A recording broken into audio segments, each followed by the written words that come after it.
All right. Thank you for tuning in to another episode of NFL Live Stream of Consciousness, rocking with you on a Saturday. A lot of things going on here. It's been a while since we've been on, so let's go ahead and catch up. A lot of trades happening here.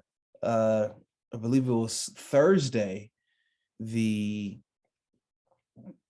Chargers traded for Khalil Mack from the Bears, exchanging a second round pick and a fourth round pick.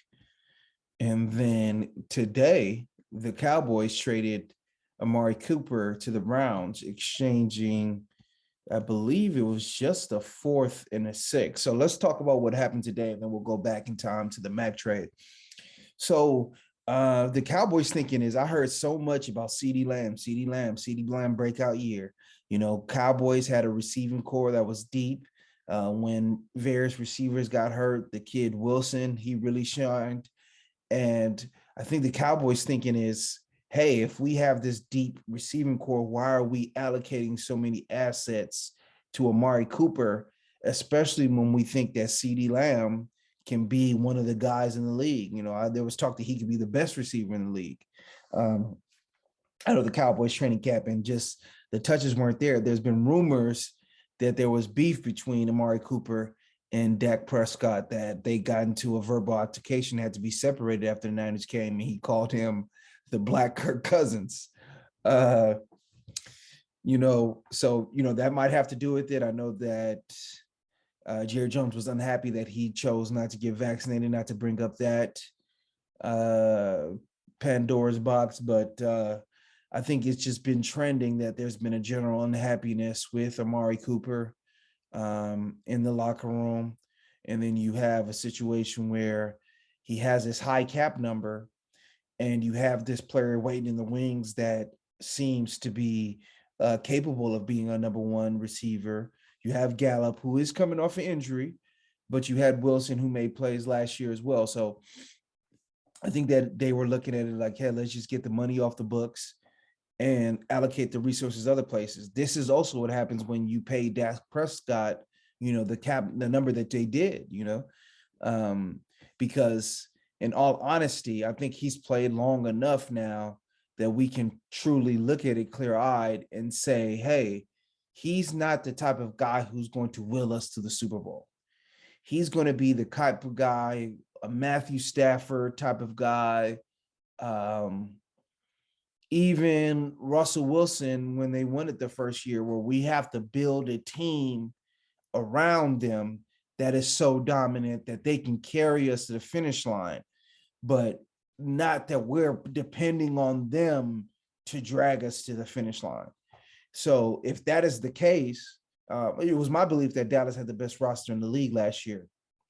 But if that's the case, they probably feel like, hey, we probably need to allocate more resources to the defense, possibly the offensive line. There's rumors that they're looking to trade La'el Collins. I think that's another situation where Steele, the backup, played so well in his stead that they're thinking like, hey, this money that we're using on him, why not let's allocate it to different places, especially when we have a cheaper guy that's played well last year. Now, the concern that you have with any of these moves is depth. You know, you have Michael Gallup coming off of a knee injury, the ACL injury. So, hopefully he's ready in time, but, he had surgery in February, and it says that they feel like they're confident that he's going to be ready in time. And I always thought, honestly, that there was too much put into the wide receiver room. I didn't like to pick a CeeDee Lamb, but now it makes more sense now if you're going to move on from Amari Cooper. I think you have to balance the team out. I think that the situation with Zeke Elliott has to be cleaned up a little bit as well. You know, he has a high cap number. So the cap is looking to jump in the next couple of years. So I don't really think this is about money, more about just allocating the resources in a different place. I don't think they're trying to save money. I think they're probably going to spend this money in free agency or on other players. I think they're just looking at it like, hey, how can we build the best team around it? I'm gonna do a little something on the Cowboys before free agency starts. I'll probably drop it tomorrow because, with La'el Collins, I have a friend, Book, who's a big Cowboys fan, who is just concerned about what they're doing, and it doesn't really make sense. There was a rumor that came out that Sean Payton was actually going to go to Miami. And he wasn't given permission to interview by the Saints, and that's what led him to retire. So my whole idea, my whole, story to my plot with the Cowboys was that, hey, Peyton was going to take this year off. He's going to bounce back. He's going to go to the Cowboys. That story leaking makes me not so sure now. So if you're not going to get Sean Payton, then why the hell didn't you make a move for a head coach this year? Jerry Jones, I believe he's an. Let's look this up. Jerry Jones. He's 79 years old, 80 this season. So like he wants another Super Bowl badly. And I see this move as not a move to save money, and once again, a move to strengthen the roster. But I think they're only going to go so far as the coaching, and the coaching is mediocre. So I'll break this down more, but the kid, the offensive coordinator from Boise State, he didn't get any looks for NFL head coaching positions. And did he do anything? Was his offense innovative? Did you ever go into a Cowboys game? They're the most watched team in the NFL. Did you ever watch a Cowboys game and say, wow, man, they were just schematically, they did some things I wasn't expecting. It was pretty much the same shit every day. So, the Cowboys, they really have to, there's a tumultuous offseason for them. They definitely need to, ride in the ship here a little bit. And, there's a lot of time. The beauty of the NFL is like, hey, you can draft a Michael Parsons in the first round, and he looks like a defensive player of the year candidate. So maybe they strike oil again, no pun intended, with the old boy Jerry. But he got other issues going on. People not pure trying to take him to Maury. That's not pure at all. What they doing to old boy Jerry like this, man. Yeah, it'd be interesting to see what the Cowboys do. It looks like Leo Collins is a foregone conclusion that he's going to be traded. And if it's me, if I'm an NFL team, I'm lining up if I don't have a solid right tackle. So the next thing I want to talk about was the Chargers. So they trade for Khalil Mack. That was a hell of a move. That gives them an elite pass rushing tandem. Nwosu is a free agent, so it looks like they're probably not going to bring him back after taking on Mack and then having the money that they have invested in Bosa. So it doesn't really make sense that they would bring him back. They lost a lot of games being pushed around up front.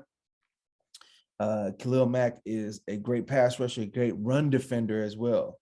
More than the Von Millers and players of his ilk, he's a great run defender by PFF grades. So I think he helps in that situation. They've been rumored as a Jordan Davis team. I think they're probably going to have to pay up and move up in the draft a little bit to make sure that they secure him. But the way that their defense is structured, they play a very soft shell defense. They like to keep things in front of them. They don't like to commit men into blitzing. They like to make you methodically move the ball downfield on them. They keep the two safeties up high, and they really count on their front floor to make plays. So this is a step in the right direction. I'm a big fan of Nwosu, but Khalil Mack is one of them guys, is a gold jacket guy. And I think that this is one of the moves that can reinvigorate him. He didn't really seem like he wanted to be in Chicago. He wanted a chance to win. Obviously, pairing him with Justin Herbert, who's on everybody's board, a top 8 quarterback, definitely gives them a chance to win. If they pick up Jordan Davis with all the other players that they have on that defensive front, and that front seven, adding him into it. There's rumors that they want JC Jackson. These are the things that you can do when you have a rookie quarterback who's an elite player on that rookie contract. You can be very aggressive and really attack and, build a team around him and go for it. It looks like the Chargers are definitely going for it. On the other side, Chicago, it's obviously rebuilding season for them. So it's smart for them to go ahead and make the decision that they don't want to, pay Khalil Mack. They released their nose tackle Goldman. Goldman might be a good addition for the Chargers as well. We're counting down. I think free agency starts on Tuesday, so I look to them to be aggressive to shore up that front seven, especially if they're going to play the way that their head coach has historically played defensively, with those soft shells and making teams methodically move the ball downfield. So, that division is a beast. And I think that all eyes are now on the Raiders to see what they do. Do they keep Carr, or a lot of teams have been mentioned, is it the Browns, the Colts? Do they keep Carr or do they move it? Ironically, Amari Cooper getting traded to the Browns. I didn't talk about the Browns' perspective. The Browns are probably looking at it like, hey, it didn't work out with Odell. Maybe it works out with Amari Cooper. And then times up with the facts that it looks like they're aggressively looking to upgrade the quarterback position. I've heard that they're in the Deshaun Watson sweepstakes. They're probably thinking like, hey, let's fortify this team around it, make sure that we have enough weapons, because after the Odell trade, you can really feel their lack of weaponry on the perimeter. They're letting Jarvis Landry pursue a trade. I think that Amari Cooper and Donovan Peoples-Jones as a wide receiver tandem, with their tight ends and running the ball the way that they do, looks like a good offense on paper. Is Amari Cooper going to be happy with that? So it just depends. We're so early in free agency. I was going to drop something on every team, but given this quarterback carousel, things can change drastically. If they add Derek Carr to the mix, the Browns, then we'll see. A lot of people are saying, why would they trade Derek Carr? You don't know. With the new regime, you don't know. You don't know what they feel about players. Usually new regimes want their own guys. So it doesn't matter that Carr went to the playoffs last year. That was with the other team. Like, what have you done for them? That's probably their perspective on it. It's like, what have you done for us? So we want our own guys, and this guy's probably going to want a massive extension, and they probably don't want to pay the price of the brick on that. So that makes sense. So the Washington football team, they should have just kept the Washington football team. The Commanders, that's just, once again, that's a bad name. They traded for Carson Wentz. Another one, make it make sense to me. Make it make sense. Like, you heard the rumors of why they didn't want Cam Newton. They felt that Cam Newton's best years were behind him, right? There was rumors that him and Kyle Allen didn't get along, or excuse me, not Kyle Allen, Turner Jr. I don't know his name. His name is irrelevant. He's not one of the better offensive coordinators in the league, but he didn't get along with Turner Jr. And you have a Ron Rivera who complained about his team not being vaccinated at a certain point, and you bring in Carson Wentz, who is the antithesis of all these things. This is someone who has beef with two separate coaching staffs. You had Frank Reich in the Athletic article say that he stuck out his neck for Carson Wentz. And you generally only say that when a guy is messed up. I stuck my neck out for you is generally not what someone says when you're working as hard as possible and you're just not reaching the results. Generally you say he tried his best, but when someone says I stuck my neck out for you, that generally means that you're out here effing up, you're fucking it up. So he's beef with two separate coaching staffs who had him the year that he was almost the MVP, have decided it's time to move on, right? Unvaccinated, right? Multiple injuries, best years behind him. This is a thirsty trade. And if you're a Commanders fan, you have to start asking yourself some serious questions. Question number one, how good is Ron Rivera? Like, I keep on hearing, they're rating the coaches, and Ron Rivera, he always gets rated high. And the further that he gets away from Cam Newton, how does that record look? Have you ever, once again, like I mentioned with the Cowboys, have you watched the Washington football game and said, they look well coached, they look prepared? Make it make sense. I mean, you can say, oh, well, they went to the playoffs. I believe that was his first year. They went to the playoffs his first year. Okay, what happened? How did they get to the playoffs? They got to the playoffs because in the middle of the game, the Eagles took out their starters because they didn't want to get to the playoffs. If the Eagles didn't do that, they would have missed out on the playoffs. Remember, they went to the playoffs that year with a losing record. So where is this Ron Rivera? Like, usually good coaches, you've seen turnarounds like this. Like, is he a better coach than Brian Flores? Why? Because he had Cam Newton and Brian Flores had a Tua? Why is Ron Rivera given this benefit of the doubt? It seems like bad process over bad process over bad process. It looks like Russell Wilson denied the trade to the Commanders, or whatever they are, whatever the name is. They tried to trade for him. Russell Wilson had no trade clause. I didn't want to go there. Them making this Wentz trade let me know that, hey, they probably put an inquiry in to Watson's agent, and Watson's agent said, nah, I'm good. I'm not going there. Not to the Commandos. You have to ask yourself some serious questions if you're a Washington football team fan. Some serious questions, because what they're preaching and what they're doing is two separate things when it comes to the quarterback position. That's one. And two, how good is Ron Rivera as a coach? These are questions that we need to ask. Raiders lock up Crosby in a 4-year, $95 million deal. Congrats to him.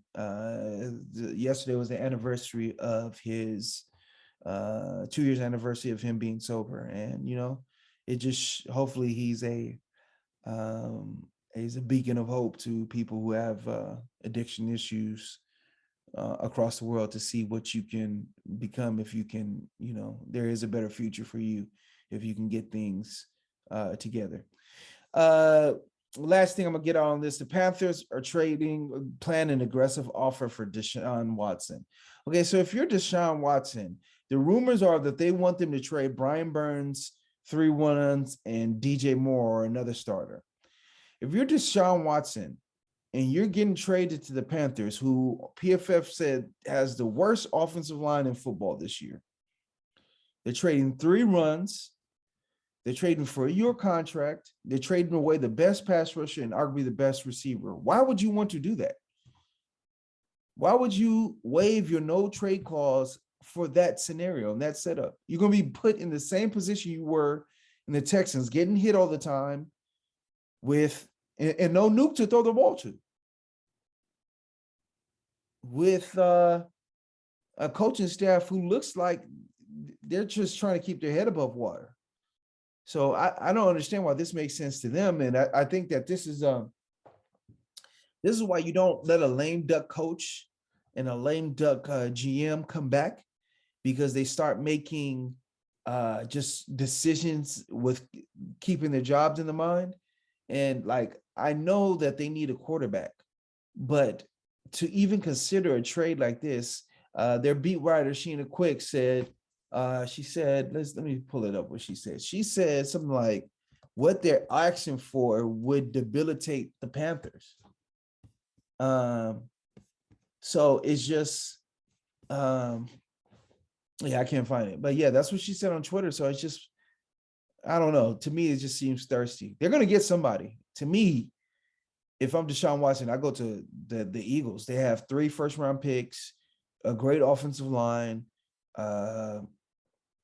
That's where I would go. And you're playing in the NFC, which is a terrible division, a terrible conference, excuse me. The division is terrible. He comes to that division. He's automatically the best quarterback in the division. He's the second best quarterback in the conference, or first best, depending on how he's feeling. And if he really wants to play some hellified ball that season, he can play. He can get to the levels that Aaron Rodgers can get to. We've seen that type of play from him. So to me, there's no question that I wouldn't even consider playing for the Panthers. I would not even consider that. So it just looks like they're a desperate team trying to save their jobs. And I think that as an owner, you get in a precarious situation because you don't want to extend this guy, but you want to give them some more runway. But that leads to them making low, high calorie, low low protein decisions where they're just doing things to get win. And we got to get in the playoffs. If we get in the playoffs, they won't fire me. That shows that we're on the right path, but you're jeopardizing your future trading so much stuff away. So if they trade all that stuff away, I don't think they make the playoffs with Deshaun Watson. He didn't make the playoffs with the Texans. He's not guaranteeing you a playoff bid. You still have to have a good team around him. And this team will look just like the Texans team if you trade all those pieces away. That defense that started off hot fell off towards the end of the year. So it'll be an interesting thing to see. Obviously he sets off the carousel sale. A lot of the teams that are going after him that don't get him, I think maybe half of those teams might look at like Derek Carr, like, hey, Raiders, y'all sure y'all want to pay him this money? Y'all sure, being right now on paper the fourth best team as far as talent in the AFC West, y'all sure y'all want to do this? Y'all sure y'all shouldn't be rebuilding? So yeah, I'm definitely interested to see how that happens. All right, so we'll go ahead and leave it there. Leave a comment, respond to all the comments. The game is the game. So what's up, man? What's up with you otherwise, The game is a game. Always.